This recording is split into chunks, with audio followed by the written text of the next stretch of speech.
Hello and welcome. It's a rainy day here in Abuja, so some noise might bleed into the background. Now, today on the podcast, I want us to look at why we should be valuable when we're talking to customers, when we're talking to clients, when we're talking to prospects, when we're talking to contacts. The reason why is because there are people that I've been interacting with and they're having problems. And the problem is you're calling people. You're calling customers, you're calling clients, and they know they peak call. They are not answering. The reason why is because you are not being valuable.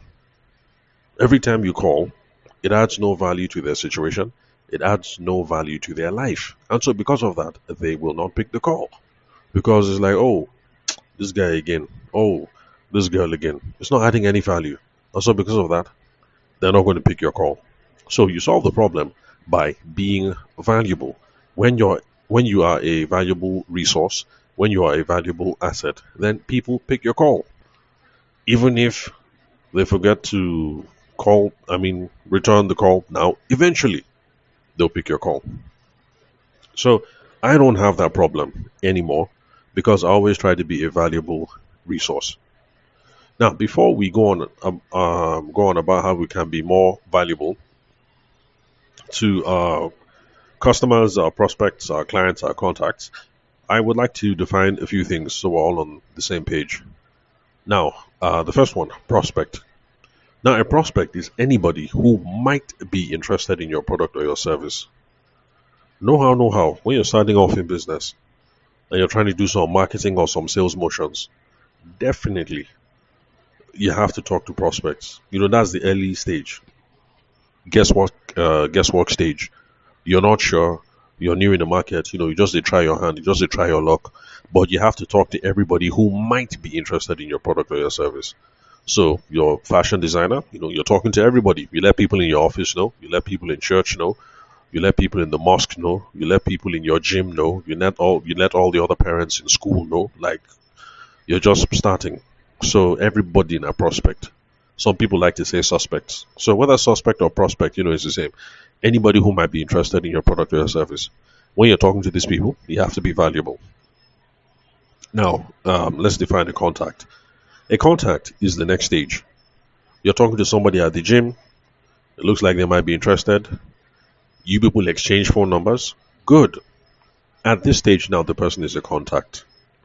It doesn't mean you have a lead. It doesn't mean you have a deal. It doesn't mean there's anything solid. This person is just a contact. So in the beginning, you're running around trying to talk to prospects, anybody under the sun who might be interested. Then you're able to get a small contact detail from them. That person now becomes a contact. You get a phone number, you get an email address, you get a physical address. Maybe you get a social media account. I don't know. Some people will say if you get the social media account, you can't treat that as a contact. Well, anyway, I don't know. I'm not trying to be academic here, but you collect something from them that gives you the hope that you might be able to reach them later, that you may be able to start a conversation later. This person is now called a contact. Then, customer or client. Basically, they're kind of the same. What they have in common is anybody who's a customer or a client, the person has paid you money before. So the person has transferred money to you before. If they've given you a check before, if they've handed you bundles physically before, the person is either a customer or a client. They paid money. But there's a difference in how the term is used. It depends on how will I say now, the currency of the relationship. Yeah, let me put it that way. So a client is typically somebody who comes back again and again and again. So the person gave you money before, and the guy don't they show again. So he bought from you in January, he came back in April, he came back again in September, and then he bought again in December. That kind of person, you say, now my client be that. So that's one way of looking at it. While you say a customer as well, somebody who just bought once. But then, depending on the circles that you flow in Nigeria, some people make the distinction one of business to business or uh, business to consumer, I mean business to customer. And this is what it means. Okay, business to business is when you a business person, are selling to another business entity. So much more formal, things. So back to the fashion designer example. Let's say you're talking to somebody at the gym. Maybe, yeah, let's say you met the person in school, your kid's school, during a PTA meeting, and then you now turn out that you go to the same gym. And then after the workout, you people start talking. You tell the person you're in fashion, blah, blah, blah. The person might be interested, but the person has a business. And in his, let's say his business is, he runs a security company. So he's looking for somebody to design new uniform for his security staff, stuff like that. And you guys start talking. So now this is now kind of like a B2B something because you, a business person, are selling to another business entity. This guy is not saying come and design for me. He's saying come and design for my staff. You get, so that's business to business now. So there's some people who will say on that level, business to business, anybody will transfer you money, that person is a client. Whether the guy come once or twice or 10 times, that client be that. That's what some people say. Then some people say that anybody who buys from you in a business to consumer, in a business to customer setting, that one is So if it's just an ordinary person, so like now people are talking at the gym, and then the guy's like, "Oh, I like this. Do you do senatorial?" They say, "Yes." Now look at my iPad, see the different things, blah blah blah. How much does this one cost? And this one like this, up and down together, and 500K. The guy said, 500K. How much last? He said, "Okay, you know what? Because our kids go to the same school, I know how to make a customer out of you. Just transfer 420. 420 back. Yeah, sure. Well, yeah, my account details. The guy transfer. Prim. The moment the guy transfers, he's a customer. Anyway, so I don't like playing around with those terms. So I don't care. So I use customer and I use client interchangeably. But I'm just letting you know the difference just so that, in future, if you're telling somebody, I listened to this podcast, this is what the guy was saying, blah, blah, blah, at least I told you, at least I tried to explain the difference. But for me, I use them, I use them in, I use them interchangeably, I don't care. So these are the people that we have to be paying attention to now. Or rather, these are the people that I want us to learn how to be valuable with. Every time you run around talking to anybody who might be interested in your product or service, no matter where you are, in the market, in the church, in Lagos International Trade Fair, at the Hilton Hotel, at Newi Chamber of Commerce, at wherever you are, so long as you're talking to people who might be interested, those people are prospects. We gas be valuable. We have to be valuable when we're talking to them. If not, they'll say, "Who is this riffraff that is wasting my time?" If you talk to them and you get their phone number or the email address or the office address or the house address or the social media account and you initiate contact, you have to be valuable with these people. We cannot betray their trust. Let it not be that in the beginning they thought, okay, this is a useful somebody I should be talking to. Then now, by the time you make the first phone call, you're like, why did I even think this riffraff was worth my time? So we have to be valuable. If somebody has transferred money to us before, any future interaction or current interaction that we're having with them has to be valuable. We can't be wasting their time, which is one of those reasons why I tell you people, stop it with this happy new month, happy new week, something, something. Happy new month, happy new week, happy Sunday is not adding value to somebody's life. So let's say somebody gave you money in January, the person transferred money. Okay, now the person has become a customer. You want the person to become a client, to buy again and again and again. That's what you want. But then all the messages you keep sending the guy or you keep sending the girl is happy new Monday, happy new Sunday, happy new month, happy this, happy that, happy Salah, happy happy Kwanzaa, happy Van. Like, after a while, you're not a valuable contact anymore. So the person does business with you in January. The rest of January is happy new week, happy new week. Then February, he sees happy new month. Then the next thing he sees is happy Valentine's. Then after Valentine's is what? Then happy Sunday, happy new month. Then happy International Women's Day.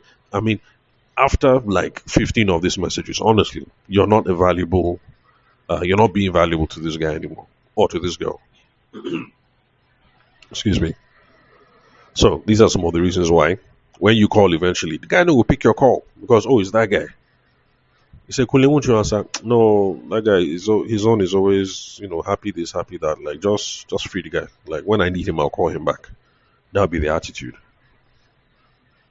So we have to be valuable with these people. Now let's define value. Now, one mistake that we make is we always come at value from our own point of view. But no, I repeat, a lot of you, when you're looking at things that are valuable, you say value is something that is important. Abi? But that importance now, we always take it from our own point of view, and that's a mistake. You're trying to talk to somebody else. You're trying to build a relationship with somebody else. You're trying to collect money from somebody else. You're trying to build an alliance with somebody else. Why do you think you can do that by talking about what is important to you? So obviously, value means what is important according to them. You get me? Valuable, something important, yes. But that importance is not according to our own pockets, it's according to their own pocket, their own priority, their own preferences, their own tastes, their own, you know, you get me, you feel me? So, what do they value? Excuse me. Any approach of trying to be valuable to prospects, to contacts, to customers, to clients, and you don't know what they value, you will miss the boat. And that is one of the reasons why you will be stuck with Happy New Month, Happy New Week, Happy Sunday, Happy Salah, Happy Valentine's, Happy Women's Day, Happy Workers' Day, Happy Joe. That's why you'll be stuck with that because you have absolutely nothing valuable to say. Or you're calling them, for the sake of maybe you're following up on one business transaction or something, something, something. Any which way. If there's nothing of value to say, they will not pick that call. They won't get back to you. Sorry about that. I'm still recovering from this thing. So, first off, we need to be able to figure out what it is that people value. And I've done lots of podcast episodes about how you can't figure out what is valuable to people unless you engage in open conversations with them. Open conversations are conversations that begin with who, why, what, where, when, how. And the reason why is because if you start off a conversation by asking somebody who, why, what, where, when, how did you get involved in this? Why are you interested in these sorts of things? Oh, really? How did this problem happen? Oh, okay. What have you done to try and solve this thing before? From asking those kinds of questions, people have to tell you a story. So back to the gym example. Oh, you're in the security business? Wow, interesting. I never thought someone like you would be interesting. You always struck me as an accountant. Oh, why would you say that? Blah, blah, blah, blah. So how'd you get into the security business? Oh, okay, really? What kind of clientele do you have? They talk, they yarn like that. You're asking the questions, the other person is talking. The more that they're talking, well, first of all, it builds rapport because there's a conversation where the other person is talking about themselves.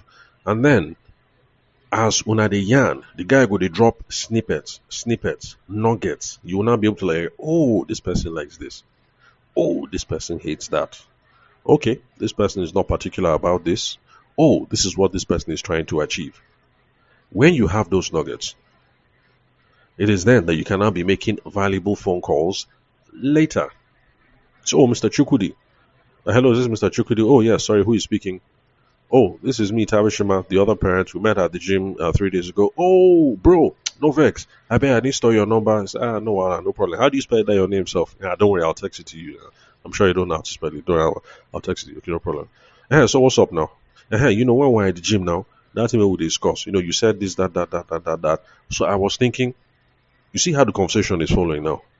You said that time we were discussing at the gym. I was now thinking, and then you continue. You see, the thing they flow. Valuable convo.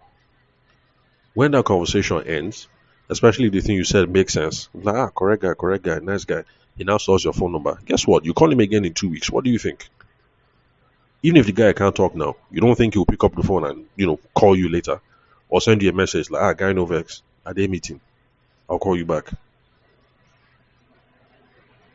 So, open-ended conversations with people. Who, why, what, where, when, how. Even if you want to follow that formula, who, why, what, where, when, how, you have to ask questions that people have to give you a story when they're answering that question. You don't ask questions that people can answer with yes or people can answer with no. Okay, now here's Coco. When you ask people those kinds of questions, when you get a sense of what they like, when you get a sense of what's important to them, when you get a sense of what they do, what their career is, what the important relationships are, things that they're trying to achieve in the personal life, things that they're trying to achieve in business. When you learn all those things, the next time you call them to be valuable, you will be calling with insight. Insight just means advice, or it means something I did not know before. So if you call me and I say, Tavishima, what's up? I say, oh, I'm good, blah, blah, blah. Like one guy that I was chatting with recently, say, hey, Tavishima, how you doing? I say, I'm good. He say, bro, thanks for the podcast. I say, man, I appreciate you. He say, you've been recording your podcast, and every time you record, I hear one kind of noise like this. I say, for real?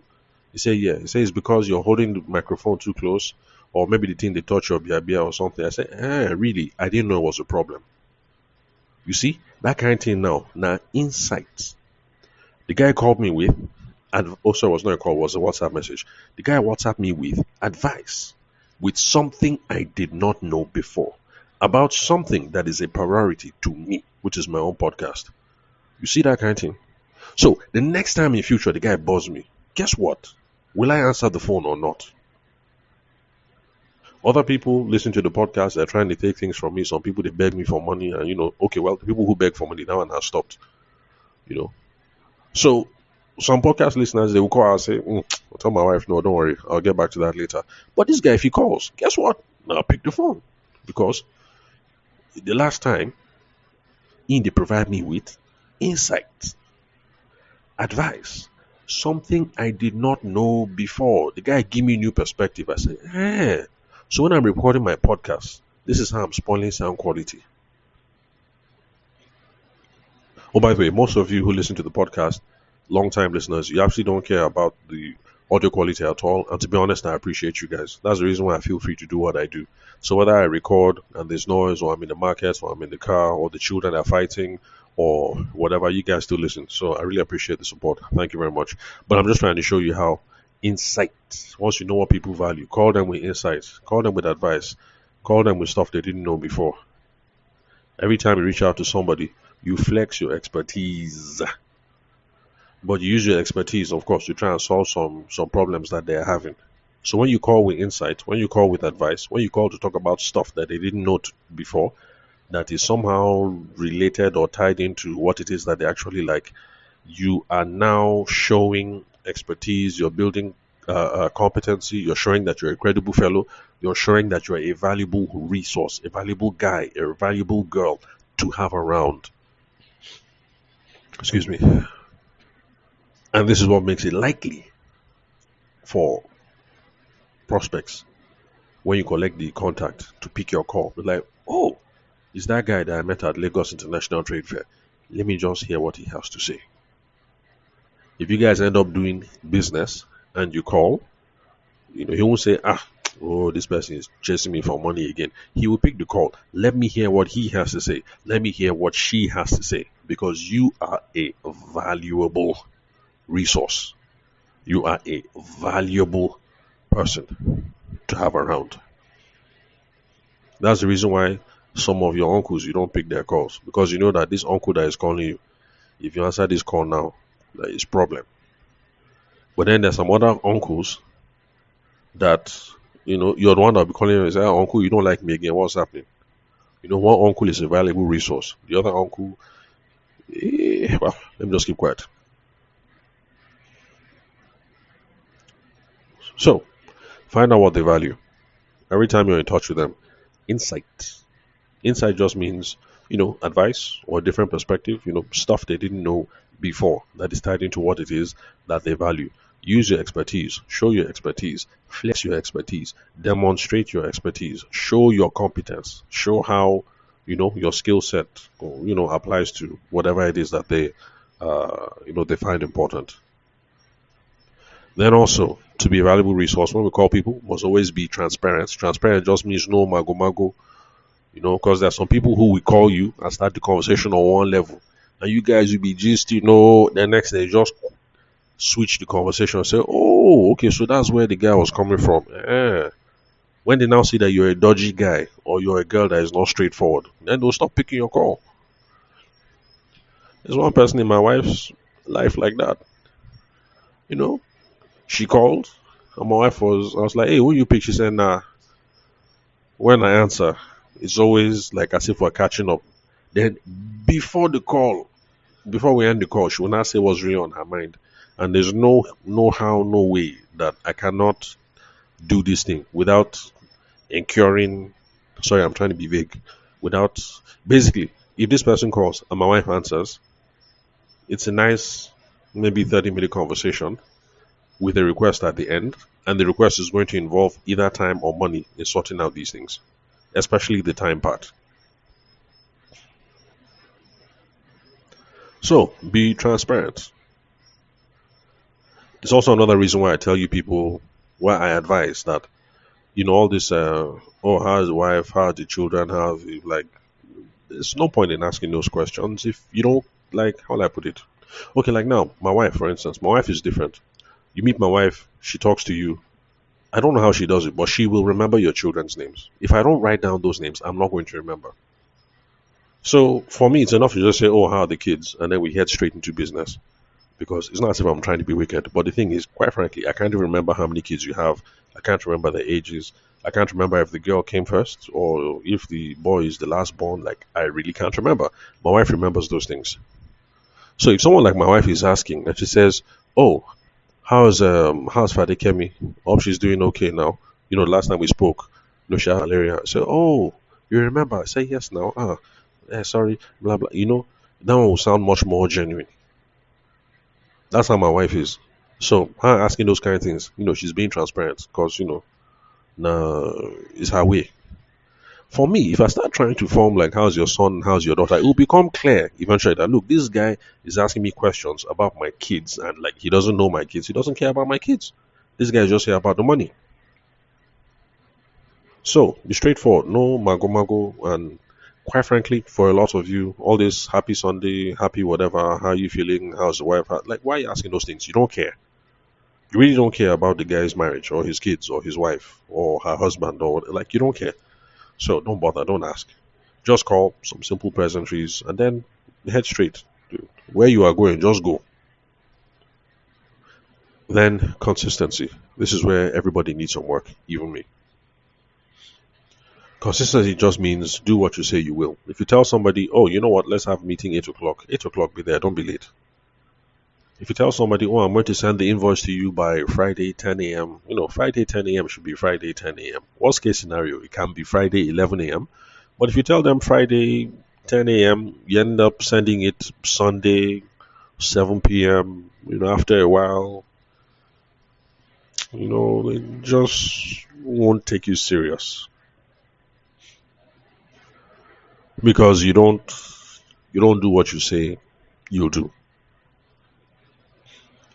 You're late for meetings, you don't respond on time, you don't keep up. Anyway, I don't need to flesh it out too much.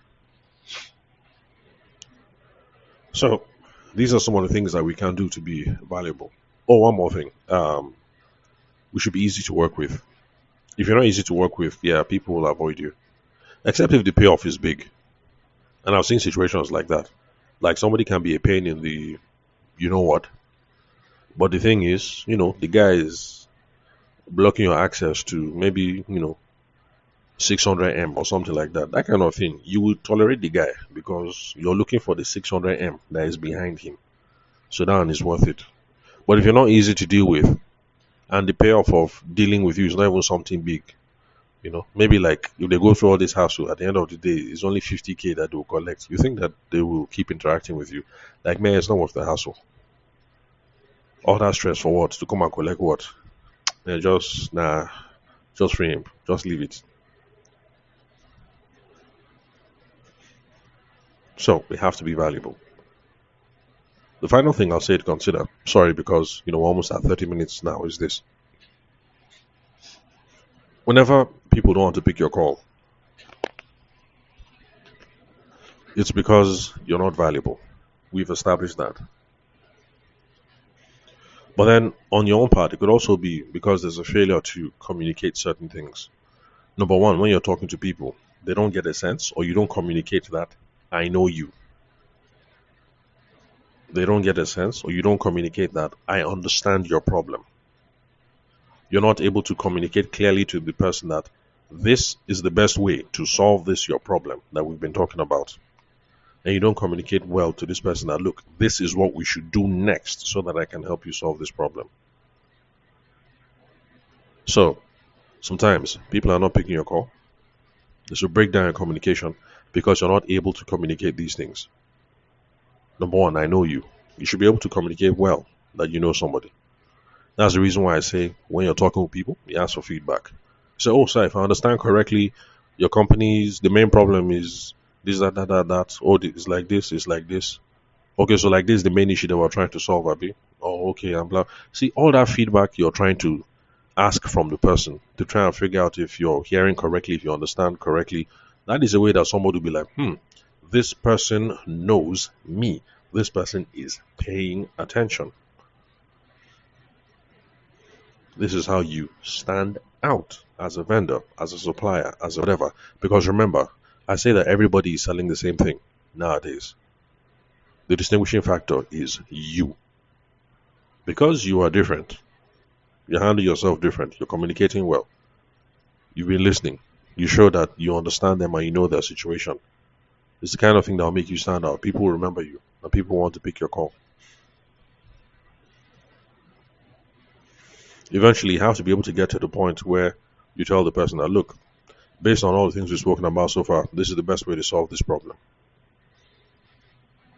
So back to the gym example. Okay, cool. Yeah, no wahala. Okay, I understand. All right, look, as a designer, this is my professional opinion.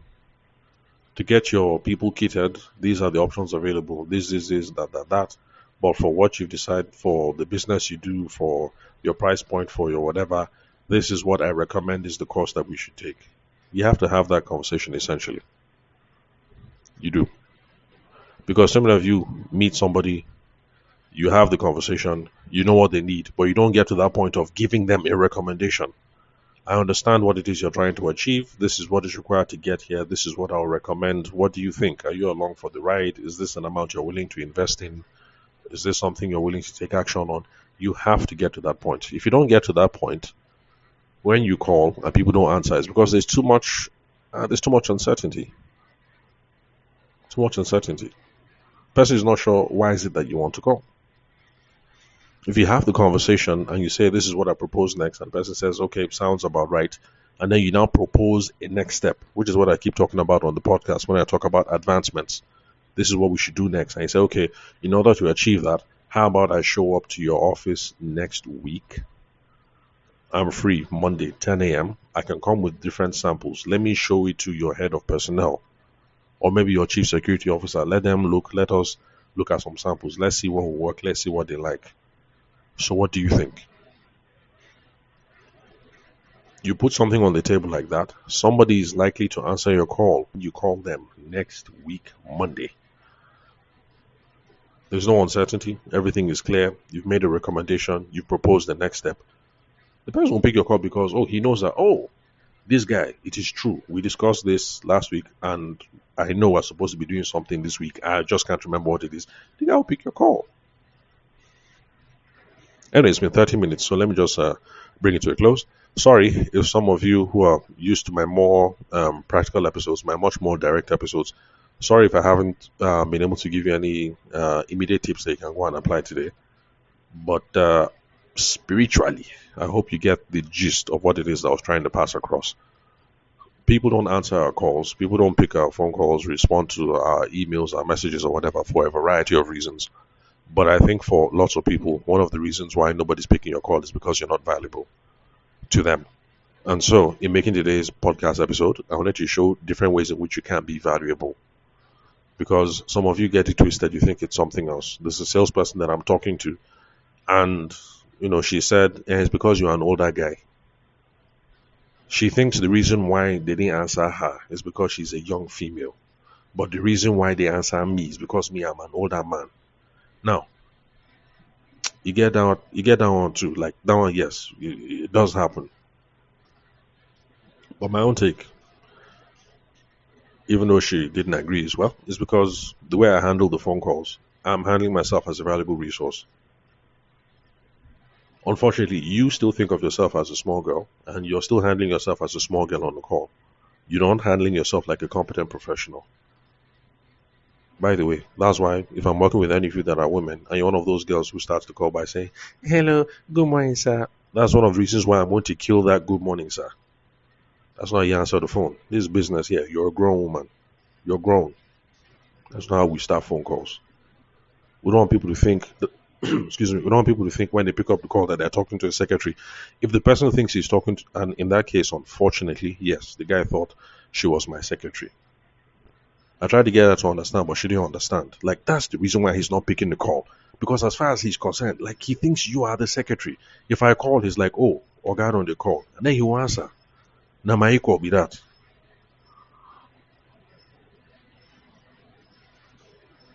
Anyway, sorry, forgive me for ranting. Bosha, if we can figure out ways to be valuable on the call, it will greatly reduce some of the reasons why people are not picking our call.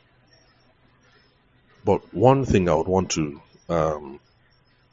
advise, especially given this example, if every single time something happens, and you always have an excuse, though, oh, it's something else, it's something else, it's something else, it's something else, you can never see that the problem is you. You will never improve. Now, sometimes, legitimately, it can be another thing. But the thing is, if you try and own responsibility for the situation and you try and tweak or change something about how you're responding in these situations, you will be better in the future as things come up. So please, for those of you who are going to be in touch, if you'd love to connect with me, call me, send me a text message or a WhatsApp message on 080-6466-2140. If you reach out, I'm sorry, it might be harsh, but honestly speaking, I can't do anything about all the other people, so I will focus squarely on you. If you honestly think the reason why the guy didn't pick your call is because, you're a young girl, the person feels comfortable talking to older men, like, I can't do anything about that. I can't manufacture you into an older man. And if you're the only person here, like you're a young girl, like, I can't do anything about that. So I will not focus on the fact that you think the problem is the man only likes talking to other men.